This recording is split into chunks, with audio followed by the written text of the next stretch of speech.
الحمد لله وكفى السلام على من لا نبي بعده وعلى آله وأصحابه ومن والاه أما بعد. لقد روى الإمام الحاكم عن عبد الله بن مسعود رضي الله تعالى عنه قال: يؤتى الرجل في قبره فتؤتى رجلاه فتقول: ليس لكم على ما قبلي سبيل. كان يقرأ علي سورة الملك. ثم يؤتى من قبل صدره أو قال بطنه فيقول: ليس لكم على ما قبلي سبيل. كان أوعى في سورة الملك. ثم يؤتى من قبل رأسه فيقول: ليس لكم على ما قبلي سبيل. كان يقرأ بي سورة الملك. فهي المانعة تمنع عذاب القبر. وهي في التوراة سورة الملك: من قرأها في ليلة فقد أكثر وأطيب، أو كما قال صلى الله عليه وسلم. اللہ رب العالمین نے ہمیں جو قرآن کریم کی نعمت دی ہے، یہ کوئی معمولی نعمت نہیں ہے، اور اگر ہمیں اس کی حقیقت، اس کی قدر، اس کی شان اور منزلت صحیح معنوں میں معلوم ہو جائے اور دل دماغ میں عقیدے کی طرح اتر جائے، تو ہماری کوشش ہو ہماری زندگی کا ہر لمحہ اسی قرآن کریم کے ساتھ گزرے. اور بڑے خوش نصیب ایسے گزرے ہیں اور ہوں گے ابھی بھی جن کا اس دنیا میں اس قرآن کریم کے ساتھ تعلق بہت مضبوط ہوتا ہے، اٹھتے بیٹھتے چلتے پھرتے اس کی تلاوت کرتے رہتے. اس کی عظمت، اس کی شان، اس کا مقام اور اس کے فوائد، میرے اور آپ کے لیے جو اس کے فوائد ہیں وہ سمجھنے کے لیے اتنی باتیں، اتنی احادیث اور اتنا کچھ ہے. اللہ رب العالمین ہمیں انہیں سمجھنے کی، عمل کی اور دل دماغ میں اتارنے کی توفیق عطا فرمائے. انہی باتوں میں سے، انہی احادیث میں سے اور انہی بے مثال چیزوں میں سے ایک یہ حدیث مبارک ہے جو ہم نے ابھی سنی ہے. قرآن کریم کی ایک سورت ہے سورہ ملک، 29ویں پارے کی پہلی سورت ہے اور 30 اس کی آیات ہیں.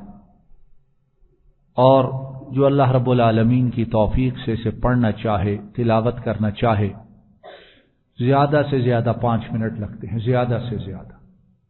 اور جو اللہ رب العالمین کی توفیق سے پڑھتا رہے وہ اس سے بھی کم وقت میں پڑھ لیتا ہے. اس سورہ مبارکہ، اس کے پڑھنے کے کیا فوائد ہیں؟ انہی فوائد میں سے ایک فائدہ اللہ کے رسول صلی اللہ علیہ وسلم نے اس حدیث مبارک میں بیان کیا. عبداللہ بن مسعود رضی اللہ تعالی عنہ وہ کہتے ہیں کہ قبر میں جب آدمی لٹایا جائے گا تو اس کے پاؤں کی طرف آیا جائے گا، یعنی عذاب اس کے پاؤں کی طرف سے آئے گا. اور وہاں آدمی بے حس و حرکت پڑا کیا کر سکے گا؟ محسوس کرے گا، تکلیف ہوگی، لیکن اس کو دفع کرنے کی، دور کرنے کی استطاعت. اس وقت اللہ رب العالمین کے حکم سے کیا چیزیں بچائیں گی؟ وہ اعمال جن کے کرنے کے لیے ہم بھیجے گئے ہیں. اس وقت قبر میں لیٹے ہوئے شاید ہم کہیں کاش ہم نے کوئی اور کام کیا ہی نہ ہوتا، صرف اس قبر کے لیے ہی کام اکٹھے کیا۔ فرمایا بندہ ڈالا جائے گا قبر میں، اس کے پاؤں کی طرف سے آیا جائے گا، یعنی عذاب آئے گا، پتہ نہیں اب کس صورت میں آتا ہے۔ تو پاؤں وہ بول اٹھیں گے عذاب سے کہ ادھر سے تم میری طرف سے تم اس بندے پہ حملہ نہیں کر سکتے۔ اللہ اکبر۔ پاؤں بولیں گے تم میری طرف سے اس بندے پر حملہ نہیں کر سکتے ہو۔ کیوں؟ کان یقرأ علی سورۃ الملک، یہ پاؤں جو اس کے جسم کے ساتھ لگے تھے، پاؤں کہے گا کہ میں اس کے جسم کے ساتھ لگا تھا اور یہ اپنے جسم کے ساتھ، اور میں اس کے جسم کا حصہ تھا، یہ سورہ ملک کی تلاوت کیا کرتا تھا، عذاب تمہیں یہاں سے میں نہیں جانے دوں گا، پیچھے ہٹ جاؤ، پیچھے ہٹ جاؤ۔ فرمایا پھر کیا ہوگا؟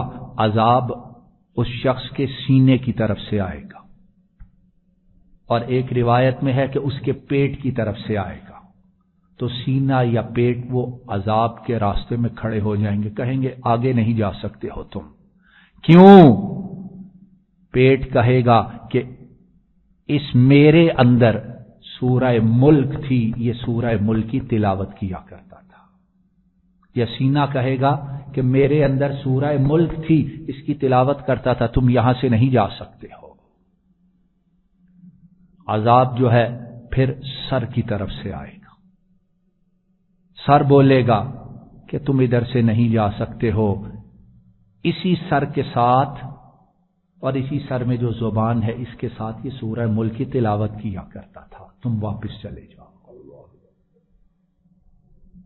چاروں طرف سے عذاب نے حملہ ہونا چاہا، لیکن اس صورت نے اللہ کے حکم سے کیا کیا کہ اعضاء خود بولنے لگے، اعضاء خود لڑنے لگے۔ نبی کریم صلی اللہ علیہ وسلم نے ارشاد فرمایا فہی المانعہ، یہی صورت ہے جو عذاب کو روکنے والی ہے۔ تمنع عذاب القبر، کس چیز کو روکے گی؟ عذاب قبر کو روک دے گی یہ صورت۔ اور فرمایا یہ صورت ایسی ہے کہ تورات میں بھی یہ صورت سورہ ملک کے نام سے موجود تھی۔ فہی فی التوراۃ سورۃ الملک، اور یہ تورات میں بھی سورہ ملک کے نام سے موجود تھی۔ فرمایا جس نے اس کو رات کو پڑھا اس نے بہت زیادہ پڑھ لیا، فقد اکثر، اس نے بہت زیادہ پڑھ لیا، بہت زیادہ عبادت کر لی، اس نے رات میں اللہ کی بندگی بہت کر لی، وَأَطْيَبْ، اور اس نے بڑا ہی بہترین پاکیزہ کام کیا۔ 5 منٹ 4 منٹ، جس کو پڑھنے میں دقت ہے 7-8 منٹ لگا لے گا، لیکن اللہ رب العالمین کی توفیق سے فائدہ کتنا ہے؟ پتہ نہیں قبر میں کتنی دیر رہنا ہے، 100 سال رہنا ہے، کتنے 100 سال رہنا ہے۔ تو اللہ رب العالمین ہمیں بھی، ہماری نسلوں کو، ہماری اولادوں کو، ہمارے گھر والوں کو اور ساری امت کو ہر رات اس سورت کی تلاوت نصیب فرمائے، اور یہ سورہ قبر میں ہمارے لیے عذاب قبر کی راہ میں اللہ کی توفیق سے رکاوٹ بن جائے۔ ربنا ظلمنا انفسنا وان لم تغفر لنا وترحمنا لنكونن من الخاسرين ربنا آتنا في الدنيا حسنة وفي الآخرة حسنة وقنا عذاب النار وصلى الله تعالى على نبينا محمد وعلى آله وأصحابه وأهل بيته وأتباعه إلى يوم الدين آمين يا رب العالمين، آمين يا رب العالمين۔